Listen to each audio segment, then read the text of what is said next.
আসসালামু আলাইকুম রহমতুল্লাহি ওয়া বারাকাতুহু। হ্যালো বন্ধুরা, এটা পবিত্র রবিউল আউয়াল মাস চলছে। এই পবিত্র রবিউল আউয়াল মাসের সমস্ত জায়গায় ওয়াজ নসিহত চলছে। হ্যাঁ, কম বেশি সব জায়গায় ঈদে মিলাদুন নবী, বড় বড় ভালো আলেম ওলামা তাদের সুন্দর সুন্দর বায়ান এবং কোরআনের হাদিস তফসির তারা আলোচনা করছে। আমরা শ্রোতারা আমরা শুনছি ভাই, আমরা শুনতে শুনতে মৃত্যু পর্যন্ত আমরা শুনবো, কিন্তু ভাই আমরা কেউ আমল করছি না।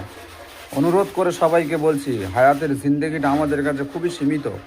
আজ আছি কাল থাকবো না। অজনসিয়া শুনছেন, কারোর কোনো ক্ষমতা নেই, একমাত্র ক্ষমতার মালিক হলো আল্লাহ। আপনার পিছে পেয়েছে, আপনি কলের ধারে যাবেন, কল আপনার কাছে আসবে না। হেদায়েতের মালিক হলো আল্লাহ। ভাই যার যেটা শোনো না কেন ভাই, অন্তত আমল করার চেষ্টা করো, আমলের জিন্দেগিটা গড়ার চেষ্টা করো। আমল যদি আপনি করতে পারেন, জীবনটা পুরো বরবাদ হয়ে যাবে ভাই।